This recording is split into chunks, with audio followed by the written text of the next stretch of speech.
Ekranlarda gördüğümüz ünlülerin birçoğu bulundukları pozisyonlara hiç de kolay gelmemişlerdir. İşte sizler için derlediğimiz bir zamanlar işçi olan o ünlü isimler. Muazzez Ersoy.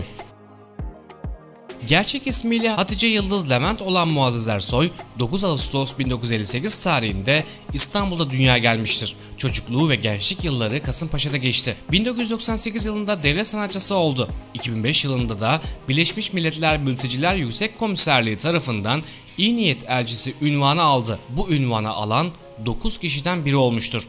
Muazzez Ersoy adını alarak müzik dünyasında nostaljik kraliçeliğini ilan etmeden önce Beyoğlu'nda tezgahtarlık yapıyordu. Ozan Güven.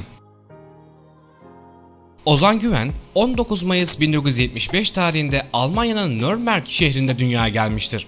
Ozan Güven şimdilerde yapımcı, senarist ve oyuncu ünlü komedyen Cem Yılmaz'ın Kara Komik Filmler adlı sinema filminde oynuyor. Eskiden ayakkabıcılık işi yapmıştır. Ozan Güven Instagram sayfasında yıllar öncesinden gelen bu pozu paylaştı. 1992 yılında çalıştığı ayakkabı mağazasında çekilen bu poz, Ozan Güven'in takipçilerinden çok sayıda beğeni almıştı. Şener Şen. Türk sinema ve tiyatro oyuncusudur. 26 Aralık 1941 tarihinde o zamanlar marangozluk yapan ünlü oyuncu Ali Şen'in oğlu olarak Adana'da dünyaya geldi. Sanat hayatına İstanbul Belediyesi şehit tiyatrolarında sahneye çıkarak başladı. Bugün milyonların alkışladığı Şener Şen bir dönem oyunculuk dışında her şeyi yaptı. Esas mesleği öğretmenlik olan Şener Şen, fabrikada işçilik, şoförlük ve işportacılık bile yaptı. Yıldız Tilbe. 16 Temmuz 1966 yılında İzmir'de dünyaya geldi Yıldız Tilbe. Kürt ve Zaza kökenli ailesinin 6 çocuğundan en küçüğüdür. Ailesi içerisinde kendisine Yadigar Takma adıyla hitap edildi. Sahneye ilk olarak 1990 yılında Cengiz Özşeker'in patronu olduğu bir kulüpte başladı. Ünlü olmadan önce hayat kavgasının tam da içinde yer aldı. Yıldız Tilbe'nin yaptığı işler arasında tezgahtarlık, pazarlamacılık ve çocuk bakıcılığı da bulunuyor. Hadise.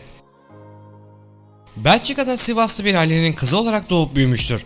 2003 yılında yarışmaya katıldı, birinci olmamasına rağmen albüm teklifi aldı ve bunun üzerine albüm hazırlıklarına başladı. Hadise ünlü olmadan önce şöhrete kavuşmadan önceki yaşamı için markette fırında çalışmıştır. Birçok mağazada tezgahtarlık yapmıştır. Ailemizin maddi durumu iyi olmadığı için kendi harçlığımı her zaman kendim çıkardım. Bunları yaptığım için de asla utanmıyorum. Bence çalışmak en büyük erdemdir ifadesini de kullanmıştı. Ersin Korkut. 1977 yılında Hakkari'de dünyaya geldi Ersin Korkut.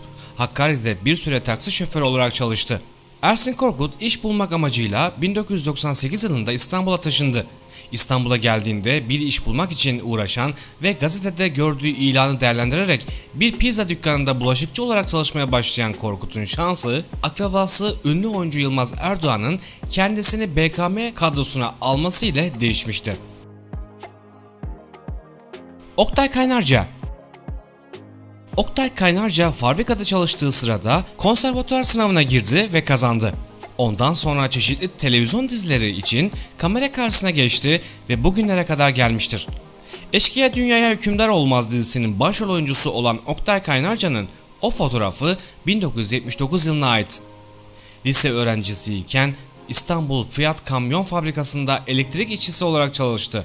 Minibüs üretiminin elektrifikasyon bandında 7 ay boyunca çalıştı.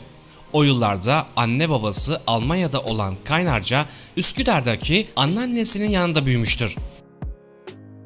Ferdi Tayfur. 15 Kasım 1945 yılında Adana'nın Hürriyet Mahallesi'nde dünyaya gelmiştir. Genç Ferdi daha 16 yaşındayken şarkıcı olmak hayaliyle Adana'dan İstanbul'a gitti. O yıllarda çocuk şarkıcılara pek rağbet bulunmadığından kendini ifade edemeden geri döndü. Filmlerinde rol almış olduğu gibi çiftlikte traktör şoförlüğüne devam etti. Bütün günü Çukurova'da pamuk taşımakla geçti. Şoförlük yaptıktan sonraki dönemlerde adını duyurmayı başarmış ve ünlü bir sanatçı haline gelmiştir. Necat İşler. Yıllarca yaz kış demeden birçok işte çalıştı. Tezgahtarlık yaptı. Necat İşler 28 Şubat 1972 yılında İstanbul'da işçi ailenin oğlu olarak doğdu.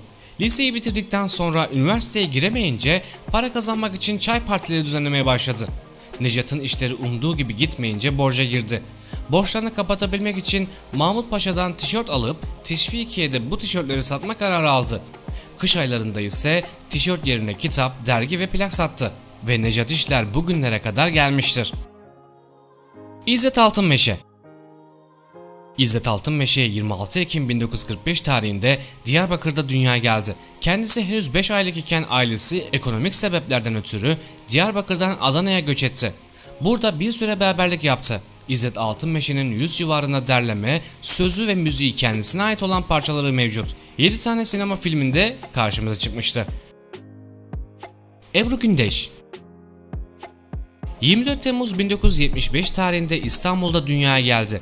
Ebru Gündeş, maddi imkansızlıkları yüzünden öğrenimini yarım bırakmak zorunda kaldı.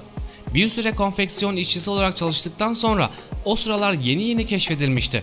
İlk albümünü hazırlamaya başlamadan önce sahne tecrübesi kazanabilmek için bir süre Emel Sayın'a vokalistlik yaptı. 1995 yılında çıkardığı Ben Daha Büyümedim adlı albümüyle iyi bir satış grafiği yakalamıştı. Halit Ergenç Halit Ergenç 1970 doğumludur. 1989 yılında İstanbul Teknik Üniversitesi Gemi İnşaatı ve Deniz Bilimleri bölümüne girdi ve okuduğu yıllarda bilgisayar operatörlüğü ve pazarlamacılık gibi işlerde çalıştı. Para kazanmak için paspas da sattı, kara borsa bilet de sattı. İstanbul Festivali'nde nota çevirmenliği bile yaptı, yer göstericiliği bile yapmıştır. Çok zor günler geçirdikten sonra şimdiki günlere ulaşmıştır. Adnan Şenses Adnan Şenses eski işini bizlere şu şekilde anlatmaktadır. 1956 yılında babam iyice ustalaştığıma inanıp bana marangoz dükkanı açtı. Ama aklım fikrim yüreğim müzikteydi. Hele Zeki Müren'i dinlerken kendimden geçiyordum. Sonunda arkadaşlarımın da gazına gelerek bir gün dükkana kilidi vurdum ve kendimi Beyoğlu'na attım. Evden de kaçmıştım. Çünkü dükkanı kapadığımı duyan babam beni görürse öldürürdü ifadesini kullanmıştı. Aydın Marmara Üniversitesi Güzel Sanatlar Fakültesi Seramik Cam bölümüne girdi ve gerçek adıyla Aydın Uğurlular daha sonra Tekstil Sanatları bölümüne geçerek buradan mezun oldu. Ardından yönetici olma idealiyle İstanbul Üniversitesi'nde işletme iktisadı eğitimi aldı.